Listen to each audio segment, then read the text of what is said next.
that our land would appreciate and provide for us when sold. I recently found out, however, that land similar to mine has become difficult to sell, and when a sale is achieved, is sold much below assessed value because of EDPA designation. I'm just now understanding that my total wealth, my land, is impacted by the EDPA bylaw and about to be impacted by the ESA and the invasive weed species bylaw soon to come. The hundreds of lines of restrictions in these bylaws, first of all, make upkeep of my land hugely onerous for my husband and I as senior citizens, and serve as a great deterrent to anybody interested in buying our land because they'd be faced with hugely restrictive land use and maintenance. We live in an old house. They would knock it down. They would want to rebuild. Possibly it would not be possible for them. My question, who will compensate me for the loss of my personal wealth? Who will pay for the increased maintenance, such as removal of invasive species? The answer, I fear, is nobody, or me. If you had expropriated my land, you would have been required to negotiate a proper settlement according to law, and I would have received full value for the land I have invested my life's energy into. However, with the passing of these new environmental bylaws, without consultation or negotiation, without really even proper notification, I will be expected to suck it up, move on. I've taken great joy in my small acreage and look forward to passing it on to my son and his young family to live on. Now I feel I might be passing on a millstone, something that comes with so many restrictions and much reduced value. What a heartache. Many of my neighbors are likewise impacted, and like us, they are seniors who suffer heart conditions, loss of spouse, ALS, joint issues, and mental deterioration. We have all of those on our road at the moment. Other are young families with heavily mortgaged properties who will lose their eligibility for remortgage once their property devalues.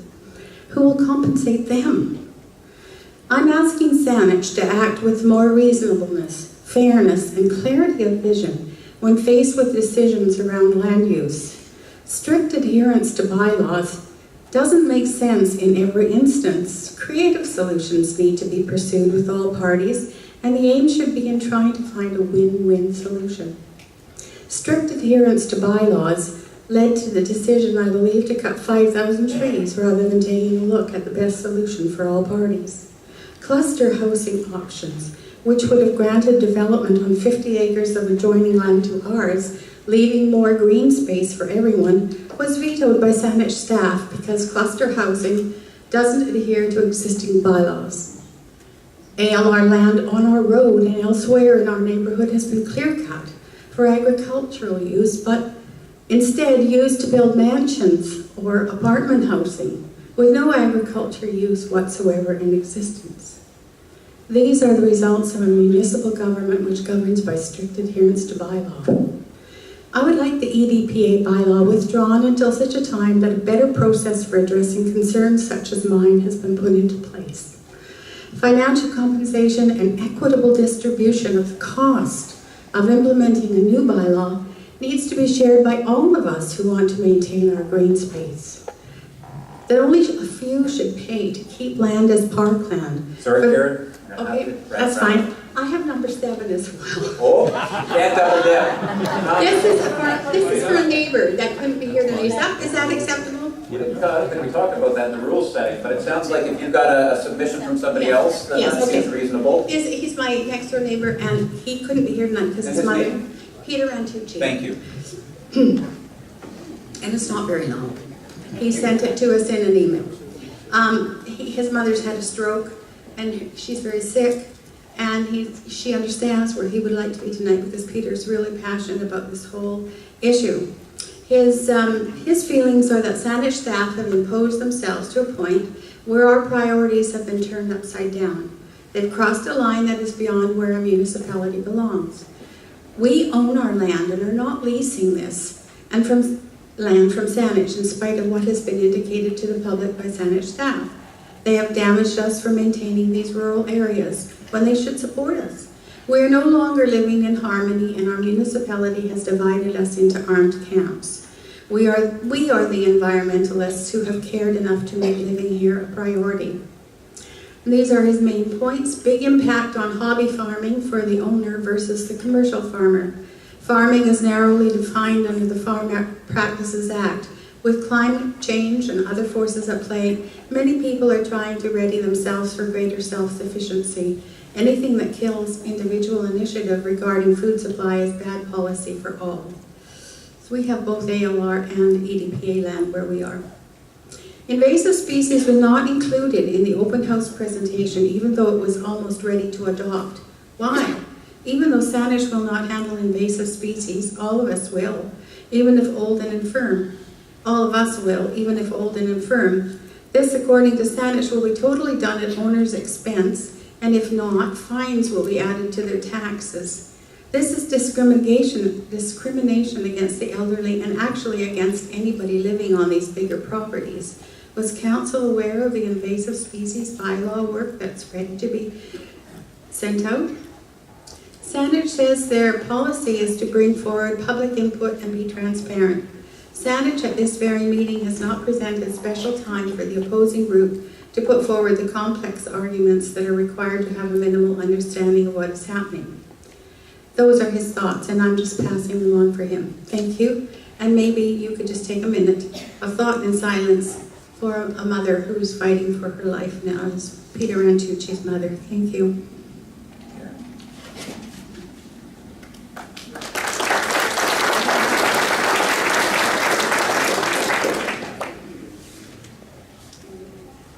Number 8. Hello, I'm Lori Adam. I live in rural Saanich also. Of course, I'm appalled at all what's going on here. Of course, yesterday we think about all of the people killed in democracy. Stephen Harper just lost an election, essentially on democracy and fear issues. Trudeau won it on Sunny Lace. The Christy Clark government has more than its share of democracy items. A whole continent is on the move to escape to a better life with democracy. Maybe 3 million people in the coming year. Here, democracy becomes tenuous because local news outlets no longer have the funds to provide full investigative journalism. Also, they must consider advertising funds governments provide, and it's easy to play with democracy. The provincial government has regulations that indicate that the amount citizens are made aware of issues must be dependent on the importance of the issue to the citizen. For example, to relocate a bus stop doesn't require the same level as to close a school. The citizen needs relevant amounts of information. In April 2012, a general letter was sent to some affected occupants, blindsiding them with information about something called the EDPA. Oddly, the letter, which would become one of the most significant zone downsizing and property valuations in Canadian history, was signed by a manager. Owners had no idea of its significance, and it has taken me a full 3 years to have a vague idea of what it really means. In our family and amongst our neighbors, for a long time, I was chicken little warning about the falling sky. Surveys show I was not alone. A year later, no affected Saanich owners had any awareness of this issue. Both the real estate board president and the BC Assessment Authority were completely out of the picture. Real estate agents were selling houses impacted by the EDPA without any knowledge of the EDPA. The Saanich secret was well contained. Then came a meeting at the municipal hall I attended about the presentation of an ESA report. The report was so glaring with error that later I went to the manager in person and through email to get a copy of the report and help with its correction. She would not give me a copy. And it was more than a year before anything was actually put online. A look at the aerial maps of rural Saanich and the poor mapping presented in that report show that the errors still exist. Considering the ESA could affect thousands of people, the minimal advertising, certainly not in keeping with the provincial standards, brought out very few to the ESA meeting. Held at 5 o'clock in an afternoon.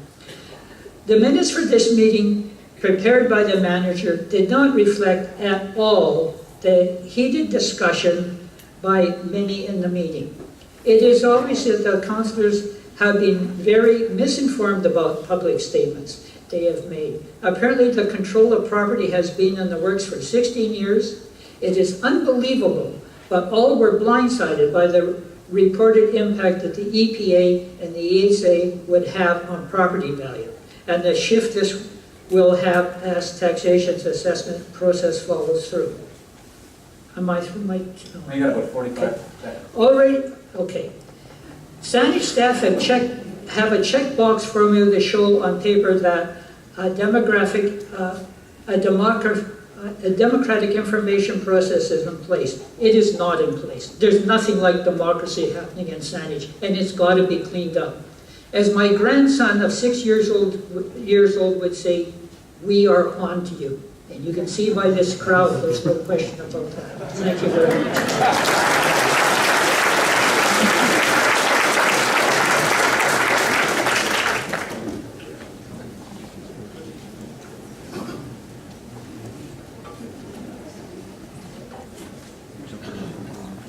Good evening, Your Worship, members of council.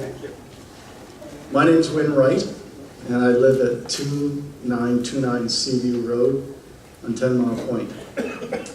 Before coming out this evening, I just wanted to check a few things on the OCP. And in going through section 4.12, Sustainable Ecosystems, I noticed that the fourth paragraph stated under the policies that it was to protect, preserve rare and endangered species, habitat, ecosystems, particularly those associated with Garry Oak ecosystems. And it was because of that that I guess I attended the last council meeting concerning two properties on Rainbow Avenue.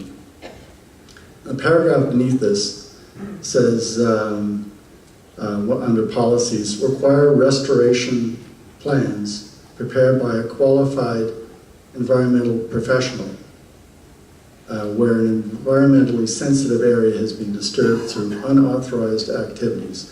Well, I was kind of confused at the time because I didn't think that the people who had lived on Rainbow Avenue for 60 years had any unauthorized activities. But what I was aware was that they did hire a qualified environmental professional who deemed the sites, the properties, to contain no sensitive ecosystem. And I've heard another gentleman this evening say exactly the same thing. Common sense would dictate that the council would see this and say, yeah, well, yeah, okay, well, this shouldn't be. They should be removed from the atlas. The concern I have is that they weren't. So I'm in one of those properties that are in the EDPA, and you know, I'm talking to myself, trying to figure out, you know, why was the bylaw initiated in the first place? And surely it has everything to do with the environment. And therefore, if anyone did receive a survey from an environmental professional stating that it wasn't sensitive, it shouldn't be in there. So I thought that, you know, there must be other reasons. But at the same time, I look at the cost. Really, there's a several $100,000 of lost value. And most of the 2,200 properties contained in the EDPA. And I know that if you were to multiply that by the mill rate and multiply that by the loss, it's a considerable amount of money. So really, I guess I'm also somewhat confused because within the OCP, under the term aquatic habitat and water quality, paragraph 17 says, work with senior levels of government stakeholders to protect and enhance the marine, intertidal, wetland, and riparian habitats, and encourage the retention of planting of native vegetation in coastal riparian zones. Senior levels of government, we've just been through that with my volunteer work with the Royal Victoria Yacht Club. We've basically developed 2 marina sites, one in the district or the municipality of North Saanich and the other in Oak Bay. At no time were we required to enhance or bring back a riparian area. And then we went through literally all of the permitting through senior levels of government. So I'm questioning where we are on that. And I guess really, if this is all down to politics, maybe the best thing to do would be to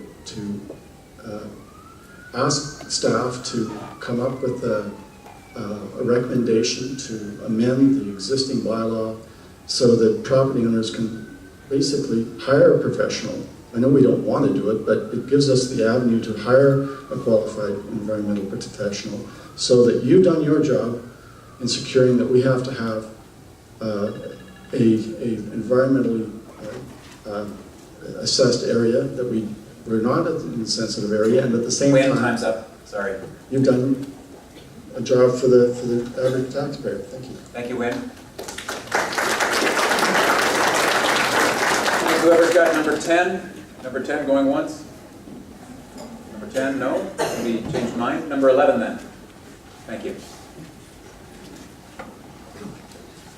My name is Charmaine Phillips and I live at 4351 Gordon Head Road. Good evening, Mr. Mayor and members of council. Tonight I'll speak on ownership and leadership and how in 3 short years the citizens of Saanich have lost both. First, a little background on why me and my husband are here. We first viewed our property in April of 2012. Being retired builders and developers, we did our due diligence prior to purchasing and spoke with 3 separate divisions at Saanich: planning, subdivision, and engineering. We gathered all the information we received relating to each specific area, but no one mentioned anything of an EDPA. Had we been made aware and had been referred to environmental services, we would have run so fast we would have left skid marks. Considering also that both realtors involved with the sale, our attorneys, our designer, as well as the land registry knew nothing of the EDPA. We closed on the property in May of 2012, and by July, during the design process, we were informed that, due to the EDPA mapping, our proposed home had to be constructed on the same area now occupied by the existing home. In other words, with 1.5 acres or 65,000 square feet and 355 feet of oceanfront, we only had a usable land area of approximately 4,000 square feet, and only because it was considered a previously disturbed area. Bear in mind, there was absolutely no science or ground truthing to make the assumption, just an old aerial mapping from the early 90s. How could council cast such a broad, unscientific net? All of our objections were met with more rigid requirements, and in the end, it took us 3.5 years and over $70,000 to meet all the design and engineering demands of Saanich staff due to the EDPA. In spite of there being nothing in the bylaw that says staff can demand a covenant on your property, prior to applying for a building permit, that is exactly what they did. To make matters worse, Saanich took land outside of the EDPA mapping, outside of the 15-meter buffer zone, and onto land that had no sensitive ecosystem and should never have been locked down at all. In fact, 2 biologists have stated that there is no sensitive ecosystem anywhere on our property. Rest assured that a covenant with Saanich is not a mutual agreement, but rather expropriation and extortion by a passive-aggressive staff that insist that the bylaw that council approved gives them the right to do so. We were understandably upset.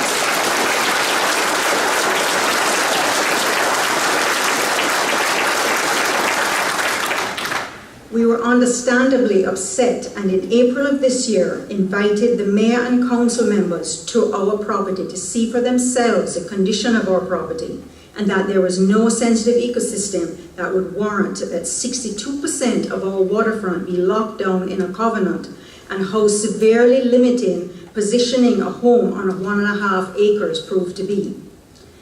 I must thank the mayor for having the courage to admit that there were mistakes made and that he was willing to correct the bylaw that staff have been implementing with a their way or the highway kind of attitude. I'd also like to thank Anita Bull for her leadership. She is someone who has earned tremendous respect for bringing this travesty to everyone's attention.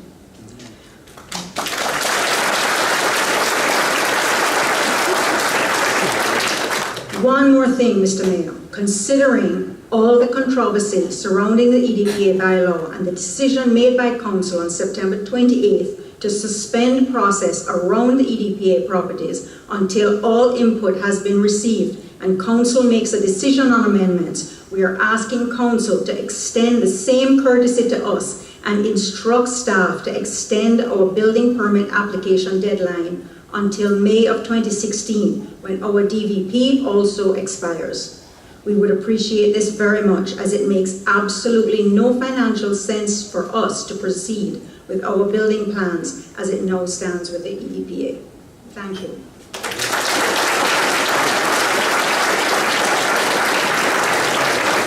Well, we're up, and clearly the applause is going to happen. I can't do anything about that, but I would encourage us to keep flowing. Speaker number 12. My name is Chris Phillips, and I live at 4351 Gordon Head. Our story does not end there, as following the site meetings, we sent a long letter to Mayor and Council detailing our 3.5-year nightmare and highlighting areas of possible conflict of interest and abuse of power. We also felt that Saanich staff use areas outside of their ambit to lock down properties unfairly and possibly illegally. If Saanich does not have scientific merit for locking down properties, this could be deemed unjust enrichment. Then on September 28th, we got another opportunity to speak to Council. We had attended in support of 2 property owners on Rainbow Hill that were, with the report of a registered biologist, seeking to be removed from the EDPA under Section 14 of the bylaw, which states that if there is no sensitive ecosystem, then it should be removed from the EDPA. It was quite difficult to condense 3+ years of dealing with Saanich into 5 minutes, but I did my best. I received no sympathy from Council at all, and one councillor's only takeaway was that I was rude to Saanich staff. Really? It's curious that minutes later, when a known friend of staff spoke in favour of the EDPA and she personally attacked the mayor, absolutely nothing was said. Thankfully, the mayor was more than capable of defending himself. Back to the 2 applicants, one an 88-year-old lady, the other a 90-year-old gentleman, who gave his presentation via video as he was caring for his ailing wife. He requested his property be removed from the EDPA so that he could attain full market value in order to support both himself and his wife in an assisted living facility. I had tears in my eyes. Mayor Atwell was in favour, but Council voted against, with one councillor making the comment, "What's the hurry anyway? It's not like they're applying for a development permit." Now, while this particular comment may not be termed rude, it certainly was insensitive and untimely. Council should be ashamed for blindly defending staff's rigid recommendations at the expense of our most vulnerable citizens. At the same meeting, the mayor made a motion to scrap the EDPA bylaw in its present form, as it was poorly conceived and introduced with not nearly enough consultation with stakeholders. Again, the motion was rejected, with one councillor even saying the EDPA was worked on for years and, in her opinion, did not go far enough. Again, really? Why then, just prior to the EDPA bylaw going to council, was property owned by the councillor's family allowed to remove both native plants and Gary Oaks and subdivide the property for sale? Do as I say, not as I do. Integrity, not hypocrisy, please. Saanich cannot continue to switch and bait with property owners.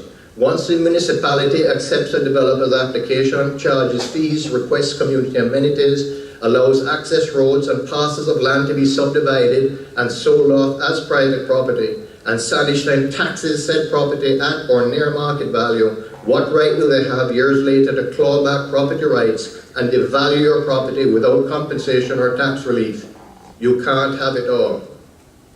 By council sanctioning staff to introduce clandestine laws and amendments only results in mistrust of council, loss of property values, fear for the future of Saanich and its business plan, all as a direct result of administrative overreach and sometimes childish personal agendas. It seems sometimes that you violate your own standards quicker than you can lower them. The devaluation of properties is a serious matter, and we hold you responsible. If people are to continue to invest in Saanich and to restore trust in council, they must know two things. One, that their largest investment is safe, and two, that their elected members work for them and do not bear blind allegiance to staff who routinely use smoke and mirrors to disguise their true intent. A typical mortgage is 90% of value. If the EDPA devalues properties by even 11%, these property owners are now underwater. How will the banks perceive this? And if a family wants to borrow against this property for tertiary education for their kids, but has lost 20 to 40% of their property value, will they be allowed to? You need to think before you act. Carrots, not sticks, is the way forward. Council could take a page from Mayor Atwell at what true leadership looks like. Experiential knowledge is an important part of wisdom, and without it, we misinterpret the real problems and miss the best solutions. Both council and staff must stop thinking of environmental stewardship as a detachable burden easily shifted to the shoulders of property owners. And when you burden property owners with noxious weed bylaws that carry hefty fines for not removing invasive species, but exempt hundreds of acres of Saanich parks that do have sensitive ecosystem from that same level of stewardship, this makes about as much sense as a snooze button and a smoke alarm. Thank you.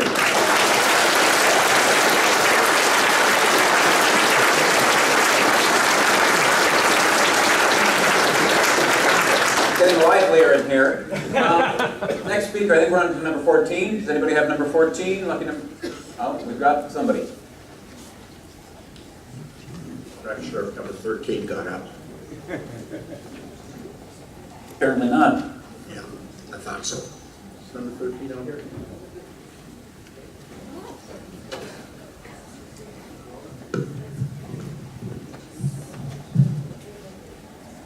Okay.